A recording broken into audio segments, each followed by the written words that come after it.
Greetings, film freaks. We are the Podcorn Kernels. Join us as we discuss the hard and often indigestible truths that are at the center of the fluffy and delicious world of cinema. Season 2.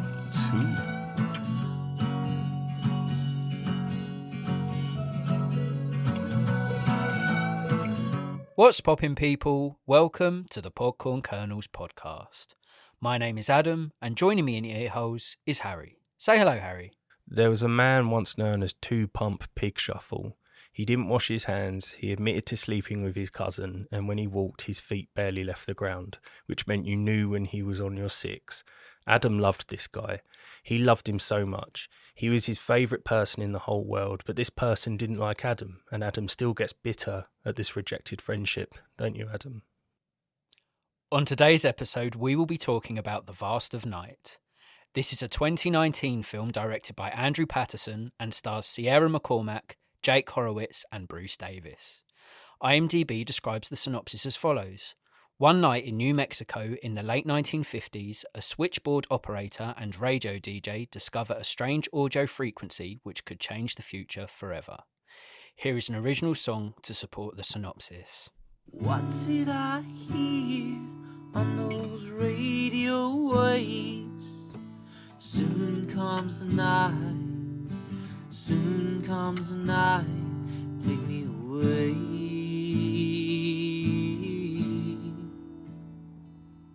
Starlit sky echoes on a radio wave.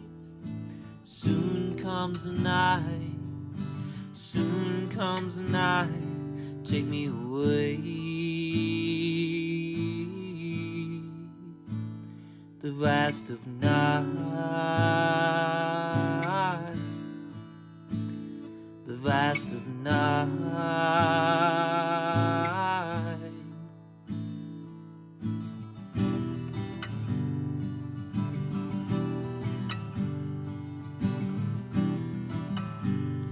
Take me away.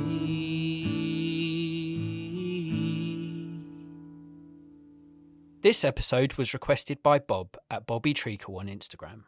Thanks for listening, Bob. Bob is an incredible singer, songwriter and musician who wrote and performed the song for this very episode.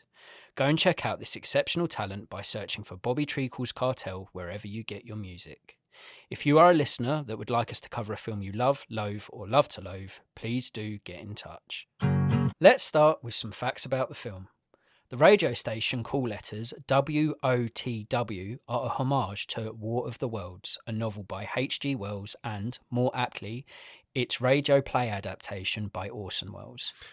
I didn't notice that. No, I didn't notice it. No? I like the look of the station and the words really pump out, but I didn't sit there and go, War of the Worlds. I clocked the WOTW. Was like, what that mean? WOTW. Didn't realise, it didn't click with me that it meant War of the Worlds. Then done the fact and was like, of course it means that. It can only mean that. Yeah.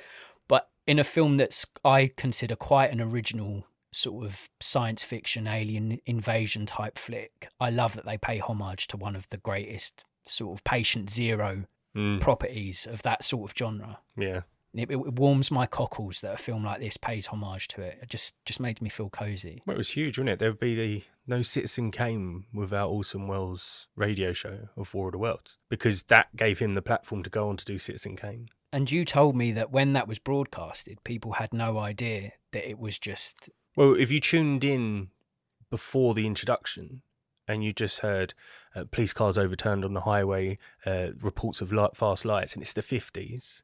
It's in the time of Sputnik and stuff. Yeah. You know, you'd be like, shit, that's real.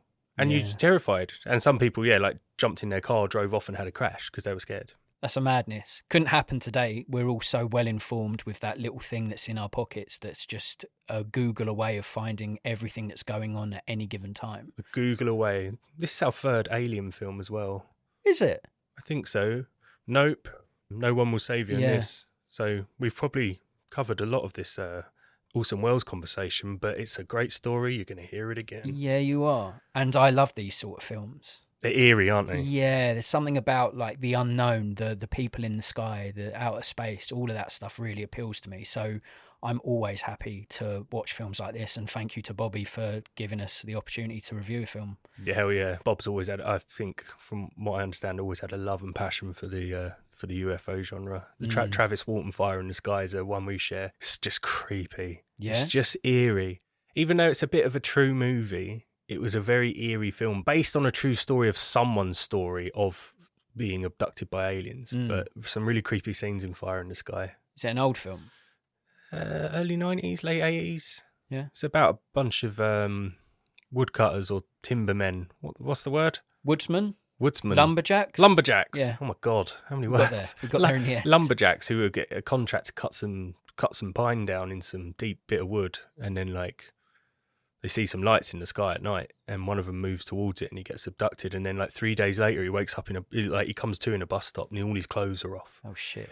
Yeah, and he starts to remember things that happen, but it's the scenes when he's on the ship that are just terrifying. Yeah. They're just creepy. Is I don't know if it's aged well, but I remember it being very eerie. Has it got any big hitters in it? Any big superstars? The T-1000 from T2. Oh, what's his name? Patrick. Jason Patrick? No, not Jason Patrick. It's not. I know. I can see the square face I'll find it man anyway, you're speaking of. because I can What is his edit name? out the waffle with just the Yeah. answer. Fire in the Sky is Robert Patrick. Nah. Robert Patrick and DB Sweeney. I only know DB Sweeney from Memphis Belle. Yeah, it doesn't ring a bell. Worth Yeah. watching, you reckon? Yeah, I'd say so. You'd have your issues with it now, I reckon, but yeah, it's still you've got to compliment the eeriness. Yeah, I do love a UFO flick. The Vast of Night was filmed in 17 days in September 2016. Wow, and it was all his budget, wasn't it? Andrew Patterson, Really? total independent filmmaker, funded the whole thing.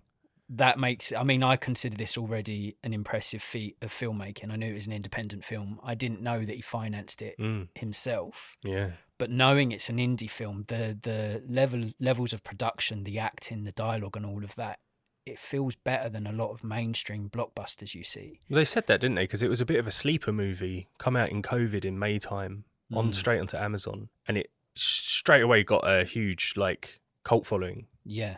Because you don't expect it. You didn't expect it. For an independent film to have real low budget and to be filmed with almost nobody, no name. And it's just this, it's a bit of it's an exceptional opening for a director's career. I think so, yeah. That's something that struck me almost immediately. Going in, I knew it was an indie film. I knew it was fairly highly coveted considering it's an indie film, but just the way it looked and was put together, it felt like it was from a filmmaker that's been doing this. It would be at least his fourth or fifth film. It felt like a film that was a product of someone that knew exactly what they were doing. It's an amazing debut. I'm excited to see the rivals of Zaya King, so he's managed to get the confidence of Matthew McConaughey and Kurt Russell to star in a crime thriller about honeybee keeping. I mean, I'm all in for that film. Yeah. I never thought I'd want to see a story focused on a honeybee keeper. Sounds like a fucking what the plot. It sounds like something I want to dip into for sure. How you doing, kid? Bees are going to buzz. Oh, you sweet as honey. Oh, yeah. Yeah, exciting prospect. Wow. The Vast of Night was included among the 1001 movies you must see before you die, edited by Steven Schneider. Schneider! No way. Yeah, I can't believe that. I'm not dissing it. I just didn't think it's too new, isn't it? Yeah, well, this came out, 2019? It has to be because an independent filmmaker with a really low budget filmed it in how many days? 17? Yeah, I think so. 16, 17? 16, 17 days. 17 days, yeah, in September 2016. He wrote the script under an alias, so he's also the writer, by the way. With a couple of other writers, but he played a part in the writing process. It's because of that. You can't look at a film that produces something so professional on such a low budget and not be in awe of it. That's incredible. I mean, through doing this podcast, we've learned in Schneider we trust, but I don't know how that works. So this film came out in 2019. Does the film that's in 1001st place drop off so this one comes in? Or does he re-examine? I think it's a brand now. Yeah, it must be. It must be a brand. Like the Ebert film critic is a brand now, isn't it? It is. Roger Ebert, even though Man Crusty and Gone. Yeah, long gone, I believe. Long gone. Yeah. So it must be just a brand now because you can't now all of a sudden and say like Bridge on a River Kwai has to leave so I can put in Vast of Night. Yeah. So it must just extend. It must be, like you say, must be a group of people that make that decision. A film enters the stratosphere and they're like, well, that deserves to be in the 1001 movies to see before you die. And then it must, I don't know, I imagine that list just ever expands and it's no longer a 1001 film. It's just that branding now to be included in that Schneider list. Yeah, I wonder how that will evolve eventually, because 200 years down the line, we're still going to be making movies. Yeah. How can you possibly... Look how many films, independent studio films, how many get pumped out a year, how many are good, how many are bad, etc. I mean, look at this year's Oscars. Yeah. There's a lot of big hitters. There is, yeah. I can't see a world where Schneider won't include Oppenheimer, Killers of the Flower Moon, Maestro in 1001 movies. It's going to happen. And don't get me wrong, I really enjoyed The Vast of Night, but when you compare it to some of those films, I'd say I enjoyed The Vast of Night more than some of those. But those big hitters, like you say, in terms of longevity, they're going to stick around. The Vast of Night is an exceptional piece of work from a debut director that shows what you can do independently. And I think that's great encouragement for up-and-coming filmmakers and those with a desire to do it. But in terms of lasting effect, I don't see this film being talked about much in 10 years other than what an amazing debut. I wonder. I mean, yeah, it depends. What the next stones he puts down to build his bridge to get to the other side, people will look back to that first bricklet he laid and be like, well, he wouldn't have crossed the river without it. What a metaphor. It wasn't even written down, that one. That just came straight out my head, man. I don't know where I'm coming from today. I'm like dropping something. You've got such a self-satisfied smile going on that I'm slightly aroused. I don't know, it just felt good, you know. That just came out my mouth like honey. It sounded, and his film's about bees, and you just dropped another honey bomb in there. Yeah. If, like you said, though, if you can get McConaughey and who's it, Russell? Kurt Russ. Kurt Russ. I think they're like fighting beekeepers. I'm so excited. Yeah. Which one's going to get stung first? Oh. I did it too. Anaphylactic. Shit. Yeah. Shock. Yeah. What did you like about The Vast of Night? Oh, calm down, man. Such a wonderful pace to the opening sequences. The language, the movement. Hitting your mark must have been bloody hard with that pace and everything going on in the background. Like, even though the shots are obviously cut, start, the pace is insane. Like, Everett does not stop moving and talking and smoking the whole time. And then Faye Crocker enters the scene and walks with him and talks, and the language is really fast. So the first time I saw this about a year and a half ago, and I must have been in a mood. I must have felt a bit like I probably wanted something calm, something quiet, rainy, and it was so much was happening. Like, I was a bit like, oh, bloody hell, what is happening? Because the language was so fast, almost like Shakespearean. Yeah, and I still enjoyed the movie, but coming back to it and watching it this time, I really took it in. I rewound it a few times as well. Yeah. I really wanted to watch it because that pace is unreal. So imagine you're doing a scene like at the start of this and you get your line wrong and you have to reset and go back to the start. Look at the background. Look at all the people. Yeah. There's a sports match sort of preparing. There's everything's 50s. Not one thing in the shot is not 1950s Americana. Yeah. So they captured the aesthetic. Realistically, it looks great. And then on top of that, you've got that pacey movement with the camera and the talking, the smoking, the acting. So it really grips you from the start. Yeah, it's interesting you pointed that out, because that's one of the things that immediately struck me as well. It comes at you so thick and fast, and it's only when you start getting a suggestion of otherworldly beings that it does start to take its time and slow down. Tapers, yeah. And then it's such a contrast from the start. Like you say, the language, the movement, the pacing, the characters, everything comes at you 100 miles an hour. Then you get a whiff of outer space, and then suddenly it all slows down. And takes its time, and then when the sort of spectacle and scandal builds up, it accelerates and it goes really fast again. And I think that's I'll tailgate you on that one, because I think it's down to some directorial decisions that really made this an impactful piece. I really enjoyed some of the stylistic choices taken by Andrew Patterson in this one. Like you say, the opening shot, that was so striking to me. It was just of a sound wave that somehow, I don't know about you, made me feel threatened. It was almost threatening, eerie. And then the film starts by being shown in this like black and white on a TV, and straight from the get-go, these simple choices early doors showed us that there's a real importance of sound within the story, and the black and white moments framed in an old TV is like a clever way to give us a sense of time and era. And before you get into that fast-paced characters, dialogue, setting, and all of that, it sort of steadies the ship and it lets you know what you're in for. That sound wave initially indicates to the audience, like, sound is really important here. And then the decision to show it on a black and white TV, like you're watching an old film, is like, well, this is the time in the era. So straight away, it's a timestamp. Straight away, it's a stamp of what this film, what's going to be significant within the film. And for me, for a first-time director, independently financed film, they are really bold and strong choices. It was bold. So I liked it in the opening shot because I felt like, well, yes, I'm entering a film. That works. I couldn't tell you whether I fully understand him reintroducing it throughout the film. I didn't really get that. I would have preferred he'd left it out after the first time. I tend to agree with you. Like that initial impact of it so strong, and it sets the precedent. And you're like, okay, this is what I'm in for. I don't know if it's to take the audience out of it, to sort of say like you're now watching this like someone would be watching a story from one of those sorts of... I'd like to understand why he done it. Yeah, I think maybe it's a nod to the Twilight Zone, a nod to that sort of genre where each anthological, each one's a story, and we're led to believe like we're of that time watching a story of significance. I'm not sure. If he'd bookended it with it, it would have been perfect. It would have been great.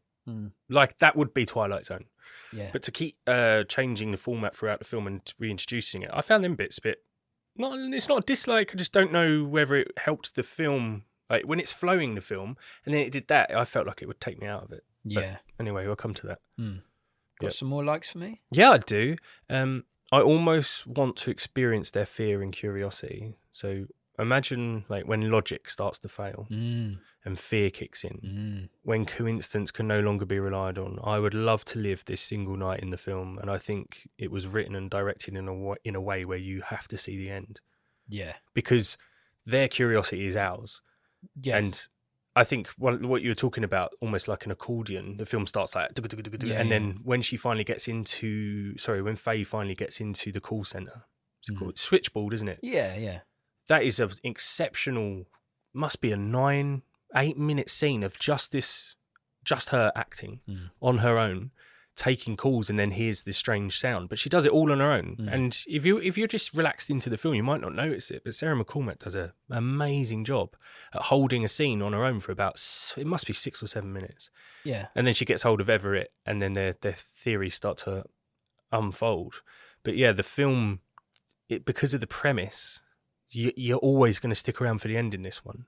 There's films I can put on and I'm not invested. Yeah. It's not because I'm lazy, it's because the actual subject is not, I'm not invested in it. Well, the film hasn't grabbed you. No, but when a film might be promising little green men, you want to stick around. Well, yeah, it's that intrigue of the unknown, isn't it? Yeah. Like, and when it's done well, you, like you say, within 5 minutes, you're already invested.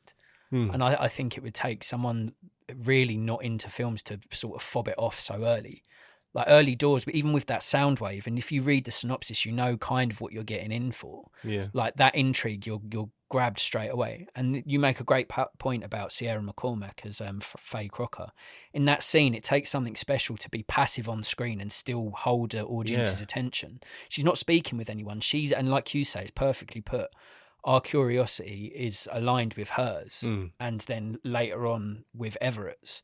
And you're sort of joining them as they are unveiling new things about what is going on. Yeah, you're along for the ride. Exactly that, yeah. Absolutely along for the ride. And it's great. I liked a thought I had as well during a scene. So, when you see the spaceship for the first time, I don't know why this came to me, but it made me laugh. I was sitting there chuckling to myself, but that spaceship, let's say it's made of metals and plastics, but they're not of our world. Yeah. But made nonetheless. So in my mind, there is a blue-collar little green man. Yeah. So if you think about it, when a human builds a plane or a tank or a space shuttle, there's a sweaty group of people in overalls swearing, welding and screw driving hard. Yeah. Just so that a highly intelligent human in a strange uniform can then fly it. Yeah. Aliens in that spaceship would still have blue-collar versions of themselves back home, smoking, sinking a beer and watching its smartest version of itself fly off. Yeah. There's a blue-collared alien with sweat on his head and grease, and he's like, fucking hell, I've had a day. And then that alien that's very very oblique and doesn't really talk and then lands on a planet's like, I'm smart. Yeah. The thought of a blue-collar alien cracked me up. I'd love to see that film. It has to be. You can't Yeah. make a spaceship, and it clearly has its own metals, but it's made, it's welded. Something's going on there. There's some guy, lower class citizen in some alien planet that had to build it and was like, not respected. And that same alien, when it comes back after the alien that got all the glory for discovering new worlds and exploring comes back, a few bangs on it, and he's going to be there going, for fuck's sake, I just fitted that part, now I've got to do it again because he's fucking messed it up. Yeah, because the aliens would have their own Neil Armstrongs, wouldn't they? They'd have their own Elon Musks and stuff. But they'd also have their own Barry from Bolton. Who's on min wage, labouring hard at a shipyard. Who looks forward to his Friday fish supper. Oh. Yeah. Shout out to the lower class aliens out there. Hell yeashk. We see you and we feels you. Yeah, man. Other than that, it was... I was watching a debut and I loved how much effort was put into it. I don't know how you can pull off a film like that in 17 days. Yeah, I mean, if I'm a Hollywood... It's not an Oscar winner. No, of course not. No. If I was a Hollywood bigwig, head of a production company, and I saw this as a debut, someone financed this themselves, I would be like, get him on the books. Like, we might have a project for him. Or you know what? He did this on himself. Maybe he's got a project for us. He should stay out of studios now and do some sort of... I know Kickstarter's... I don't know what the world is now with Kickstarter, but to stay independent allows your creativity to stay yours. No one's dictating times to him. You're your own boss. Yeah. If he did this independently and then uses the money he made, I'm sure...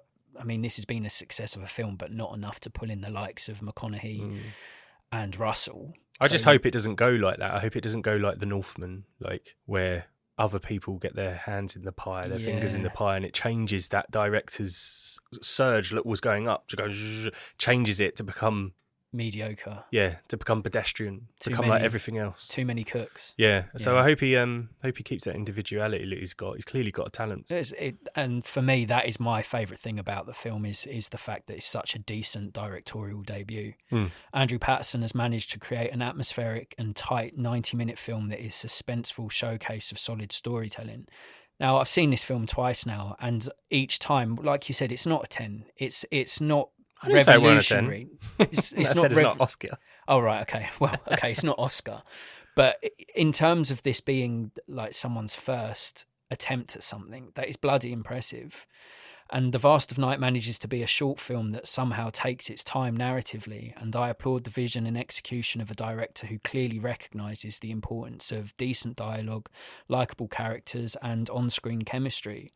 I thought this is just a lovely little hidden gem that shows heaps of ambition in a debut that is entertaining, engaging, and effective.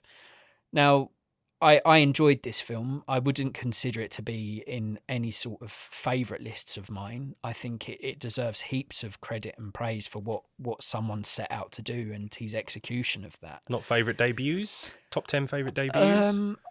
I don't, maybe you need more. You need a bit more from him. Yeah, I think if it was, I mean, I love a sci-fi film. I love an alien invasion film. But then I look at something that like No One Will Save You, and it feels like the Brian Duffield who made that film had a lot more budget behind him, and he may have done some other littler things before. That's an action film almost, though, isn't it? Yeah, I think if I was to compare the two, I did personally prefer No One Will Save You. But that's not to discredit The Vast of Night and what The Vast of Night does, because there's loads to take away from this. This is more Close Encounters of the Third Kind. Yeah. This is more about trying to find a symbiotic relationship with aliens rather than avoiding the big spider one that's going to do you in the bath. Of course, yeah. You need to run for your life for that Peter Crouch spider fucker. Yeah, a la Signs. Yeah.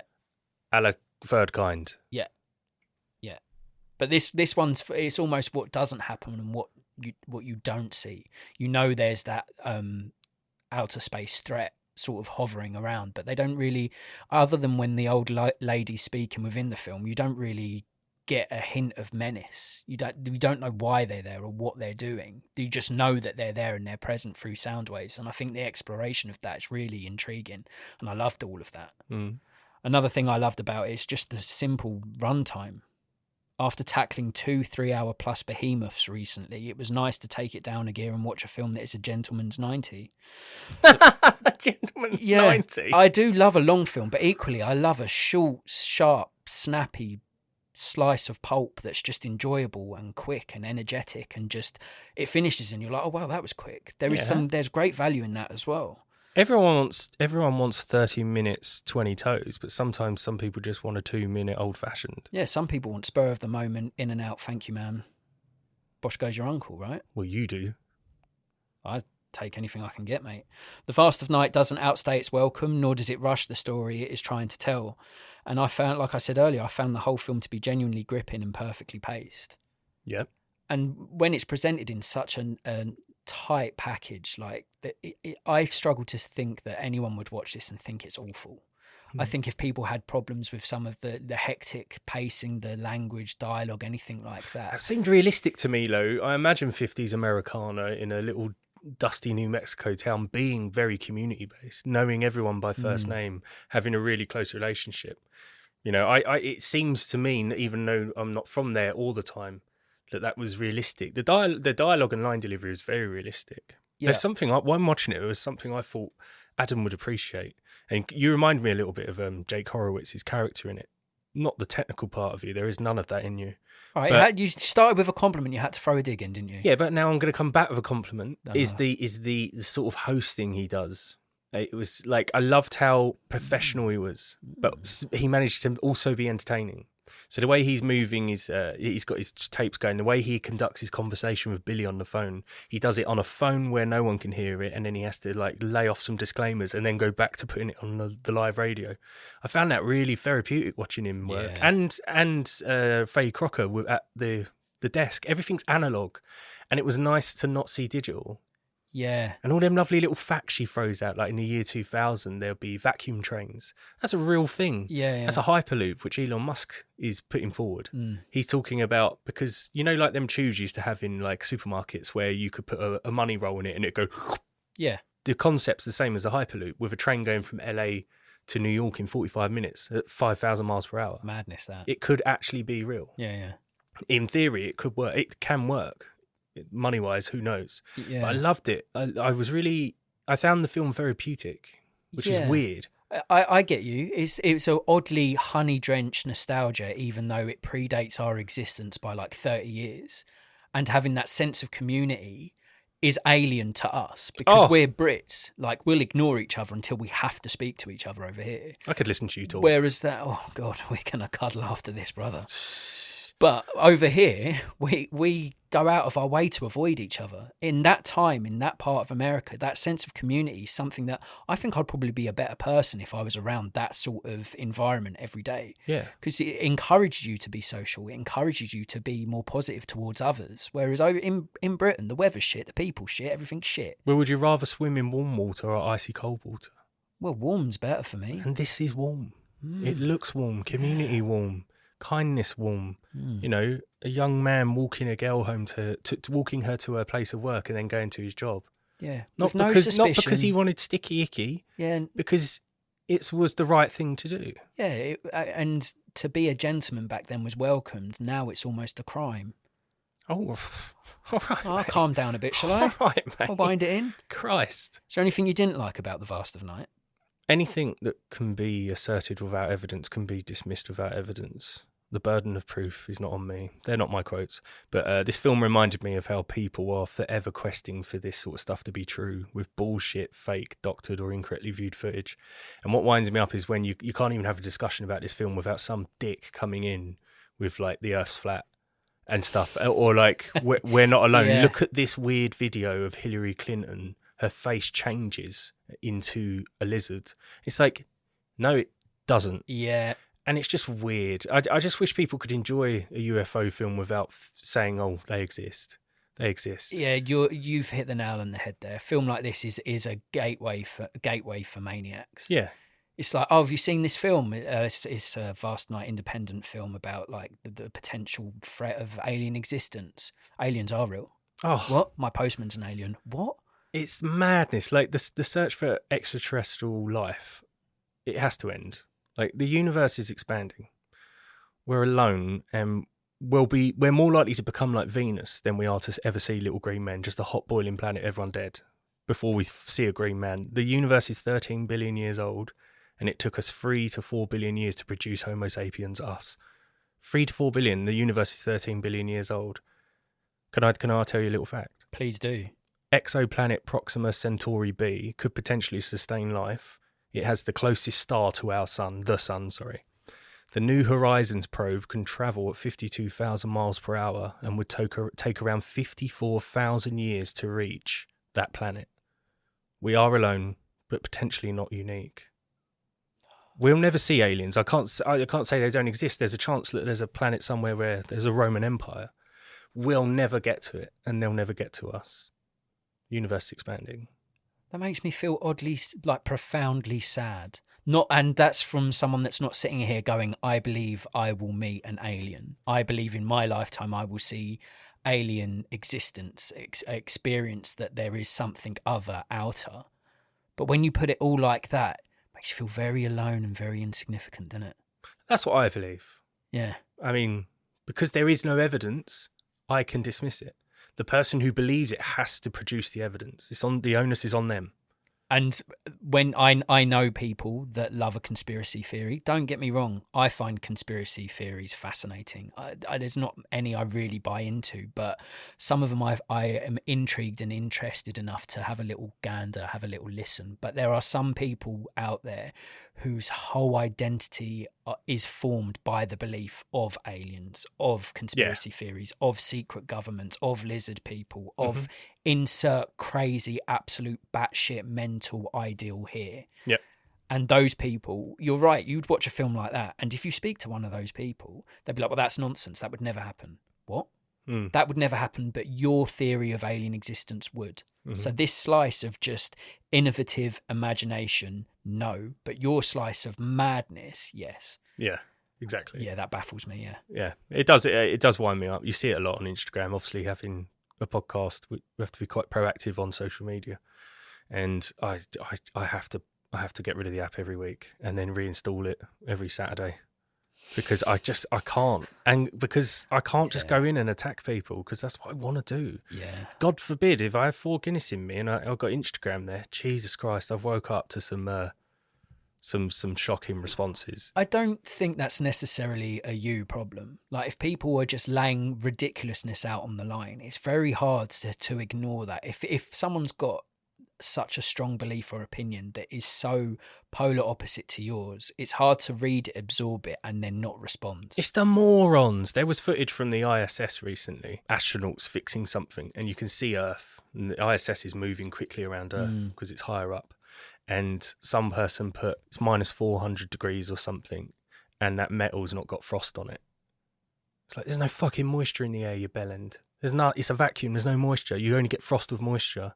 And his theory was that the footage is fake because there's no frost on the metal stuff. It's like, there's no moisture. Yeah. That's what I mean. You're dealing with shit like that. Yeah. People that reject logic because their belief is their only identity. Yeah, I see what you're saying, and films like this can be ruined by an individual's lack of just taking it at face value.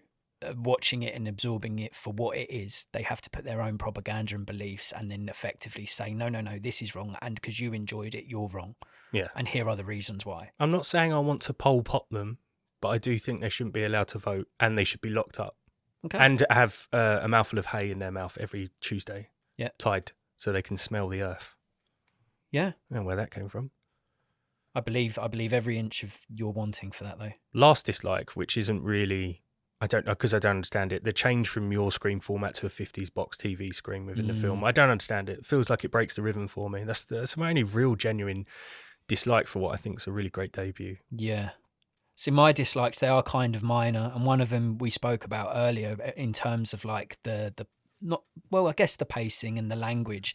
I found some of elements of the film, like the distracting discussions, sort of did grate on me a little bit. That couple. Yeah, I was just like, which one am I meant to be listening to? You're spit one at a time, please. One at a time. It's an excitable film, isn't it? Yeah, but I thought the script was well written and found the dialogue to be entertainingly engaging throughout. I didn't, however, like the speed in which a lot of the characters spoke. I didn't enjoy when characters spoke over each other, and I found the volume of some of the speech too loud. Is this a sign of old age? Maybe, but I wasn't enamoured with these explosive ear assaults. and I'm a delicate flower when it comes to sound, and I demand being treated with care. Well, me and Mary were having a chocolate milk down the road, and then we saw a light in the Yeah. sky. Oh my God, you saw a light? What's your name? Everett. Yeah. And then I'm like, and when four or five people are speaking so loudly, and I watch with headphones in because of my I thought you were about to say with your eyes. Well, I do. I watched it with my eyes. What a profound sentiment that would be. Mm-hmm. But yeah, when I feel like inundated with sounds and stuff, I sort of start biting on my knuckles and rocking back and forth because I'm like, I want to listen, I want to understand what's going on. But when so many of you are speaking so fast, it took me a while to adjust to that in this film. And I think it like you say, it is representative of what's happening on screen, like the excitement of other, like nothing happens in this dusty town. Oh my God, there could be something in the sky. Look, frantic. Of course it would be. Of course it fucking would be. I agree with you. I'm like that in real life. I used to sit and watch The Chase with the in-laws, and they'd put it on, they'd press play, the chase would start, and I'd go, yes, and I'd look at it. Now, this is a program you put on because you listen and watch it. Yep. And then everyone would break into huge conversation, and me and the mother-in-law would sit there with scowling faces because we wanted to hear the questions and the answers. Respect the quiz, and people. Everyone else would talk, and I'd be sitting there wanting to lose my mind and bat them to death, like in Goodfellas, Casino at the end. He's still alive, because I'm like, don't put on a quiz show where I want to hear the question and then answer so you can hear like I think I'm smart. Yeah. Don't do that. This is my time. For the listener, I'm slowly nodding in agreement and appreciation because I'm that too. Yeah, and if you're gonna all talk and cut over each other, then I can't. No, I'm not down with that. Yeah, I'd rather be alone. And after the film finished, I watched it first time on my own. I watched it second time with my partner. When the film finished, I said, "What do you think?" And that was the first thing she said. She was like, "I really enjoyed it." I was like, "But I really didn't like how they spoke over each other, and it was so fast, like the way they were speaking." I clicked my fingers, pointed at her, and said, "Yes." Did she watch it intently? Yeah. Yeah. She was a good viewer on this occasion. Because I know sometimes she takes the piss. She went for a sleep during Gladiator, and I don't think I will ever forgive her for that. I mean, fucking hell, it's not Gladiator 2, no. which I will be sleeping through. Yeah. You don't do that. You don't do that to Gladiator. You do not. There's too much beauty and tragedy going on screen. You don't sleep to that. You don't sleep to that. No. You don't. No. I also have some movement musings too as a dislike. What's a movement musing? Well, I have some musings on some movements. So I moaned about the sounds. Now I'm going to moan about some movements. Oh, I like the movements. Mabel Blanche, played by Gail Cronauer, that's how I'm going to say her name, apologies if that's wrong, had a mega monologue that was ruined by her head bobble and cranium jiggles and shifty eye darts that turned what should have been a really strong moment into one where I found myself distracted by some overacting. That monologue was so powerful when she was speaking about her experience with this other world. Mm-hmm. I don't know about you, maybe this is just something I picked up on. She overacted the shit out of it. And in such an critical moment of the film, I was watching it going, no, you're drawing me out of this really immersive experience.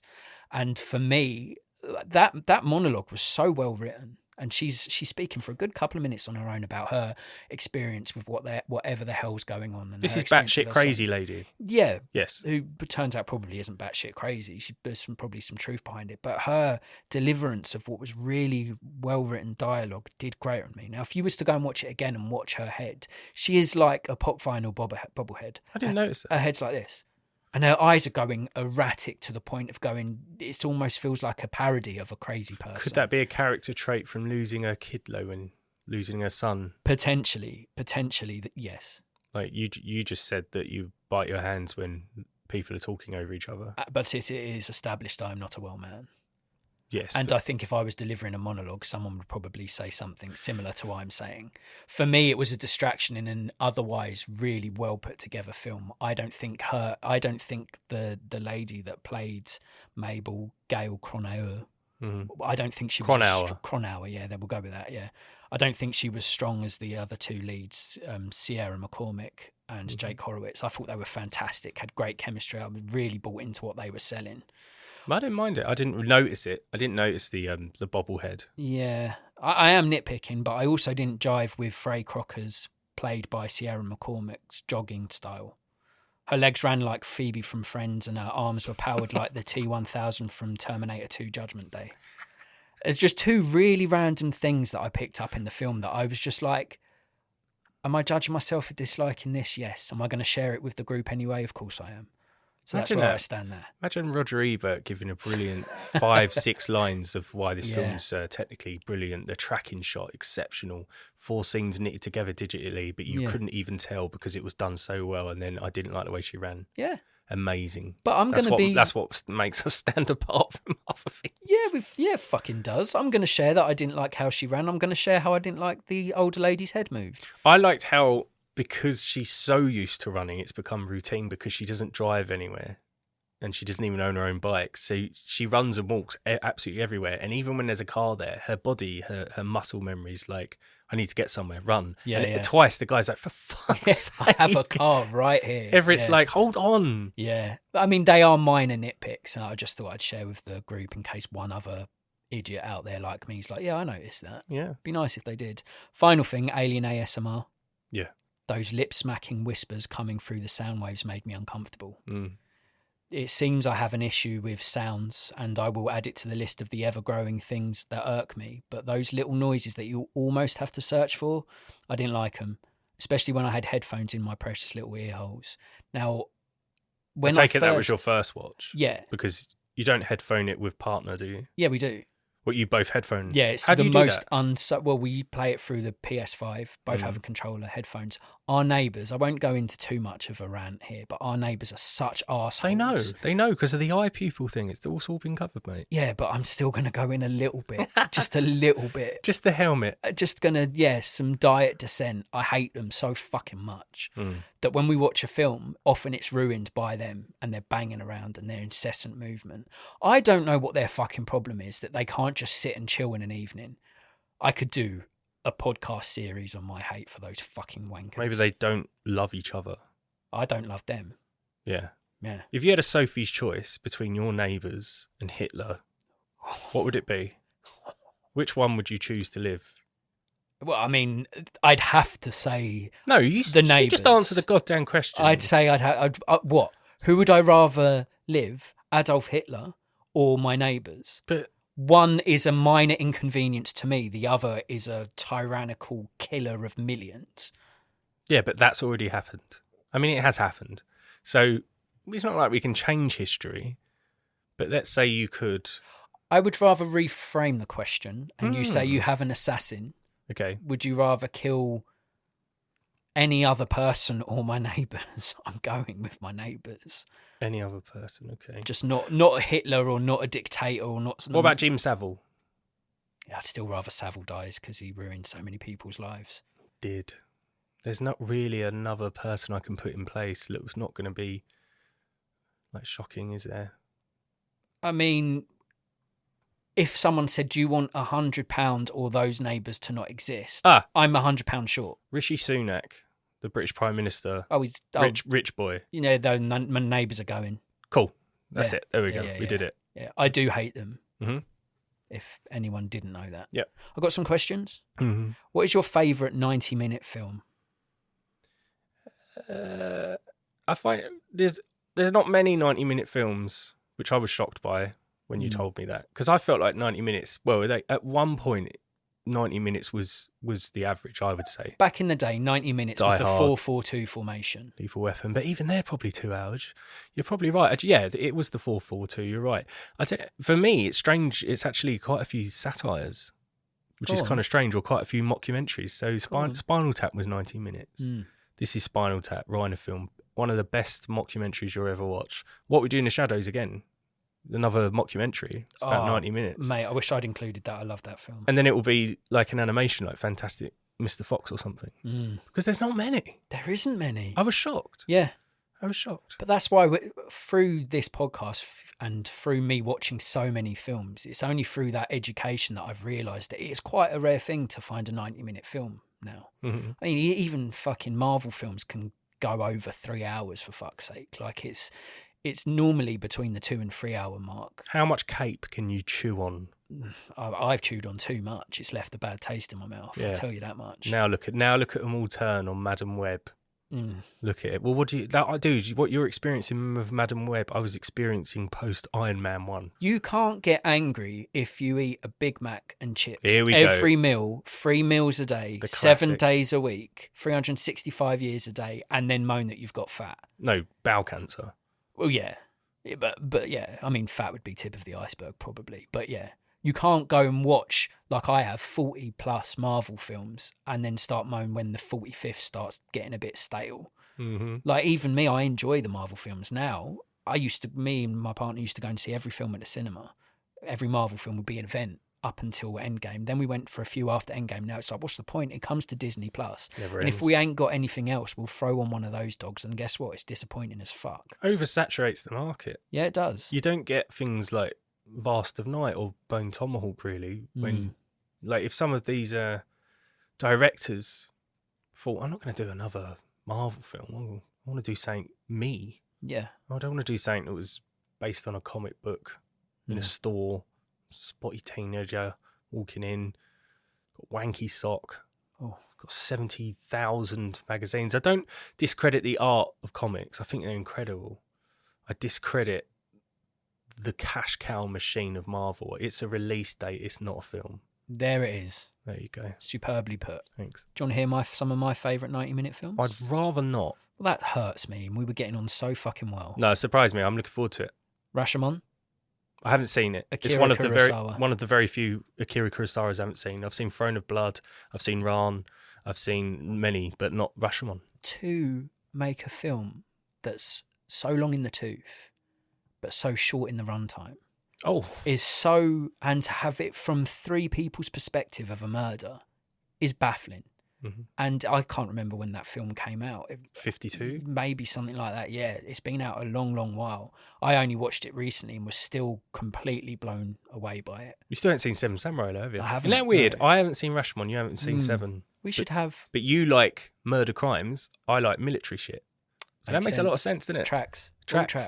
And the other one, a lot more trashy, but I still love it, Phone Booth. Back in the day when... That's when Farrell as well wasn't that good. Yeah.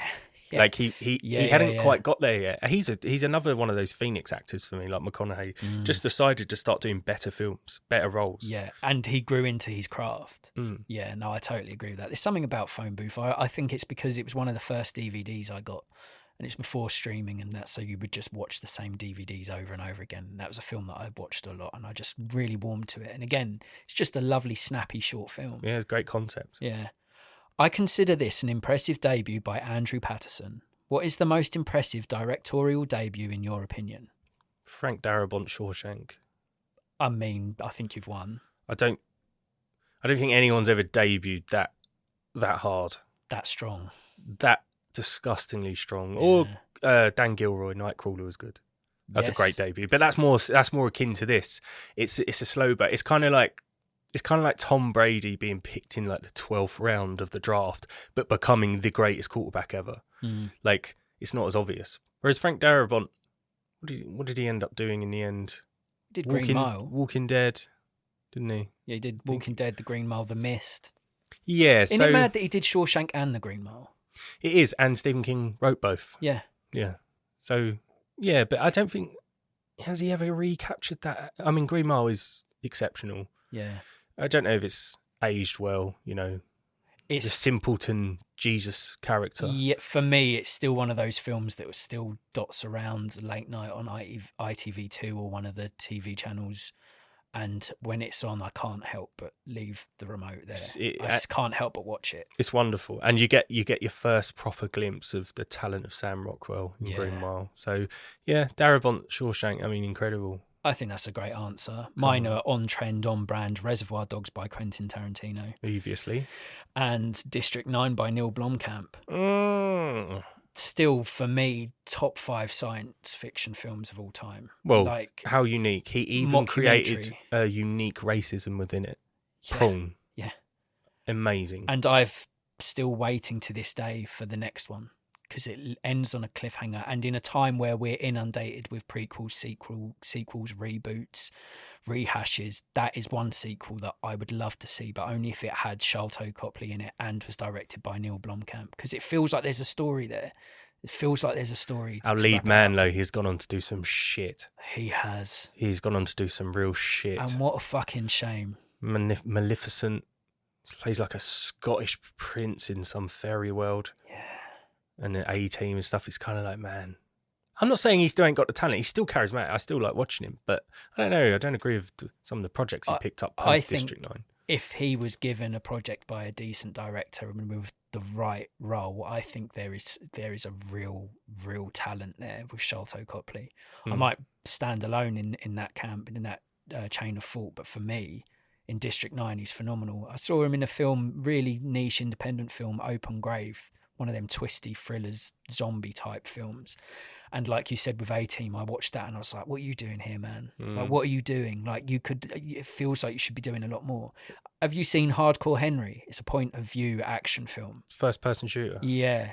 He's good fun in that. Credit where credit's due. Is he the first person? I believe it's been years since I've seen it, so I may be misremembering it, but I think he is, and I loved him in that. I don't think he should be ever in a world where he's doing accents. No, just keep to the South African sound, if that is even where he's from. I believe it is. I don't know. Yeah, I mean, when I watched that film Open Grave a few days back, he was playing an American, and I was like, you can't help but hear that South African, which is a very distinctive voice, very distinctive accent. There was a twang throughout. Yeah. But yeah, I'd like to see some justice for Sholto. I'd like to see him in more things. Yeah, they had great choices, man. Thank you. The Vast of Night cleverly uses sound as a way to show threat and potential otherworldly peril. You, Harold, of the Podcorn Kernels clan, are a man who is exceptional at improvisation. What vocal sounds, in your mind, would aliens make if they existed? Do I have to example the sounds? Yep. Guttural response.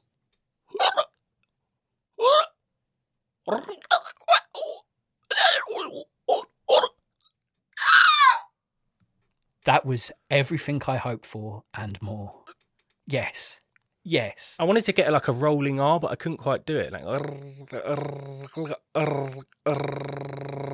for the listener's point of view, you can't see Harold here. When I asked that question, I saw the gears move in his brain, and he encompassed the role. He wasn't like, what the fuck are you throwing a question like that at me for? He really searched and found a character.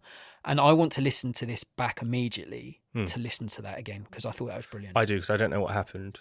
I applaud you, sir. I blacked out for a moment. Yeah, I get a bit scared here, and it doesn't take much. It was so good. It was so good. What would you rate The Vast of Night out of 10? I think just the undertaking so incredible. What he achieved for a debut, and the tracking shot alone, even though it's 4 scenes digitally stitched together, it was still amazing. It's still going to be quite high for me. It'll be 7.5, I think. Yeah.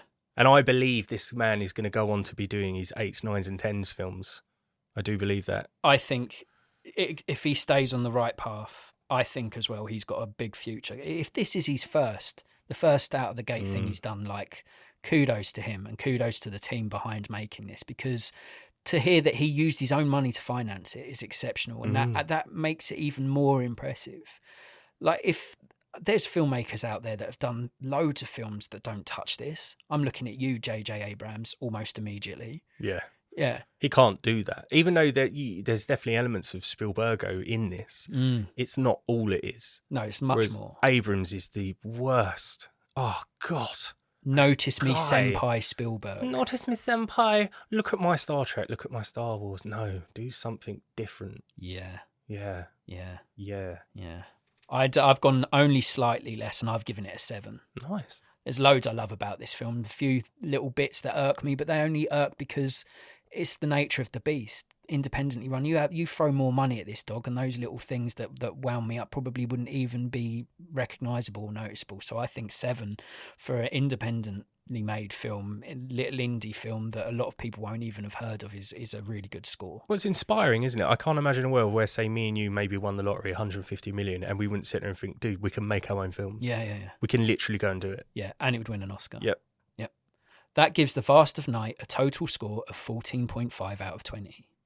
If you like your science fiction films to be short, suspenseful, and Spielbergian, or if you've ever wanted to dig into a directorial debut that delivers in dishing out innovative and effective alien intrigue, then The Vast of Night could be a film for you. The Vast of Night is available to stream on Amazon Prime. Consider watching this one if you enjoyed No One Will Save You, War of the Worlds, and Close Encounters of the Third Kind. Should we play a game? Give it a name, give it a name, give it a name now. We birth a plot and then make a trailer. What the plot? Action! I hope Bob's still listening because he'd like this one. Sergeant George Ray. I'll give you a moment to soak that up. I appreciate you. Take that in. Sergeant George Ray. Sergeant George Ray, police officer, long black leather coat, receding hairline, 6'2", 18 stone. He is a liaison to naughty children in the early 70s. His preventative measures when dealing with young troublemakers fell mainly in the strong arm category of approach. His job, in essence, is to intimidate school kids who stole apples, backchatted their mum, or had fights in Woolworths. He acts like he is bringing down the mafia, but in reality, he is interrogating kids for sticking chewing gum in their sister's hair.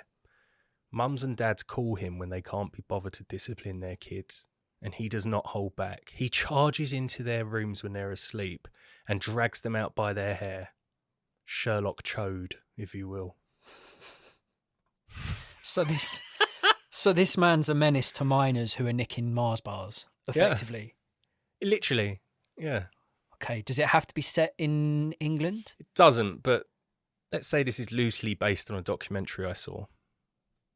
That was set in England and in the north of England, like in Yorkshire area. Yeah. But the story is not unique. There would have been police officers that got kids in New York during truancy and would have been allowed to slap them about, and the mum and dad would have thanked them for it.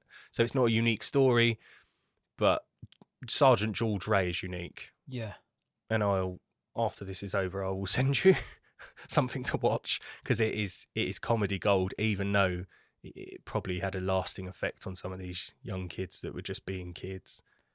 But there is an element. This could be drama / comedy. It could be just comedy. It could be drama. Yeah. I mean, the guy acts like he's bringing down a drug ring, but in reality, it's true. He's reprimanding a kid for stealing a penny sweet from Woolworths and threatening him with prison and hitting him around the head. So just to get some level of like context and perspective, the parents of a naughty child would phone Sergeant George Ray and be like, I can't control my kid. Like, he's tearing around, won't come in when I tell him to. I find his pockets filled with sweets from the corner shop. He's stealing. He's always in fights. And Sergeant George Ray is kind of a minor enforcer. Yeah. And a full-grown fucking 48-year-old dude with a leather coat and receding hairline is getting called to people's houses because the kid backchatted his mum in Woolworths. And he'll grab that kid by the hair and go, "Why are you talking back to your mum, eh? Yeah. Why are you doing it?" And he'll move him around, and the mum's sitting there just nodding. I'm like, "You fat bitch." I mean, it would scare you shitless, wouldn't it? If Sergeant George Ray came into my room when I was asleep, I turned on the light, grabbed me by the hair and went, "Why didn't you calm down when I called? I didn't even know you were in my house, mate." I don't know. Fucking police officer. I don't even know who the fuck you are. Is there nothing more important to be putting your attention on? Yeah, literally. So as soon as you described Sergeant George Ray, receding hairline, 6'2", beast of a man, I don't know the name of the actor, but all I see is whoever played the Hound in Game of Thrones. What, the Porridge Oats guy? The big guy who's also in Hot Fuzz. Yarp. Yeah. Like, that's who I'm seeing. I got to get the name. Yeah, up. find him, because as soon as you said it, I was going to go to film it in the States and go Vincent D'Onofrio or even Vince Vaughn, that big presence who could do a good comedic turn as well as being quite threatening. Oh my God, I got to tell you this, right? So I've seen the documentary that sort of supports this film plot. You've got it basically almost spot on. Really? Yeah, Rory McCann. Okay, that's who I'm going for. He's also in Slow West. He's the dad, the Scottish dad that kills a lord and then runs off to the States with his daughter. And Skinny McPhee. What's his? Do you ever remember his name? The lad from Power of the Dog. I always forget his name. Cody Smith McPhee. It's Cody Smith McPhee. Yeah. So he's great, man. Rory McCann. The Hound is one of the most exceptional, flawed characters. But you've casted him excellently. Yeah, Oh God. I just see him when you gave that description. That's all I could see, and I think is he even from the north? I think he's got a northern twang or can nail a northern twang. Well, the first thing I ever saw him in growing up in the UK was him swinging a shot put in a porridge advert. He's a Scottish actor. He's from Scotland. Yeah, But in Game of Thrones, he does an exceptional, almost Sean Bean accent. yeah, Because it always it plays well when you're doing sword films, sword programs, Sword and Sandals, to have Northern accent because of the whole War of the Roses was Lincoln and York. yeah. So yeah, amazingly casted. I mean, Christ, it looks like him. Yeah. So if audience ever get a chance, Google Sergeant George Ray and then Google Rory McCann. Not McCann. Did I say McCann? That's what I wrote down. So I believe that's what you said. God. He's an actor that after Game of Thrones, I thought I'd see him pop up in loads of things, as a gentle giant or as just a formidable force of a villain. But I've not really seen him in anything other than Hot Fuzz and as that iconic role in Game of Thrones. Not seen him in anything. No, Slow West was the only thing I've seen him in since. I'd like to see him in more things. Yeah, I would as well. He's phenomenal. So, I mean, the way you delivered that, what the plot is, I'd say it's a comedy drama. I think I think that a character like that who doesn't necessarily take pleasure in sort of dishing out rough justice, but there must be something the matter with him that he's like so willing to be that stern to kids. Like maybe I think his dad was. Yeah, I think it'd be an interesting sort of like character examination to be like what made him the way that he is like that. Like I'd imagine that he's got enough on his plate as a police officer to be like solving actual crimes, but for some reason he almost does overtime in like dishing out justice for minor incidents and stuff like that. So comedy drama, definitely. In the lead role as Sergeant George Ray, Rory McCann. Directing the film, I'd have Craig Gillespie, who's responsible for I, Tonya, Pam and Tommy, and Dumb Money. Exceptional, because I, Tonya's got that real life grit. Yeah, so he balances that real life with comedy. And for the title, I just call it The Minor Enforcer. Nice dirt. Right, you. Your mother's told me you've been stealing. What you taking this time? I promise, sir, nothing but an apple. An apple? What do you think, they grow on trees? Well, actually, Mr. Ray, they do. Don't you talk back to me! Please, Mum, don't call Mr. Ray. I won't do it again, I promise. No, you had your chance. Right, where is he? Upstairs. Please, Mr. Ray, it were Billy. He gave me the glove, my hand was cold. When I say get out, you get out! Get out! Last stop on round would be old Ma Peggoty's place. 'Twas like taking bread to the top of the world.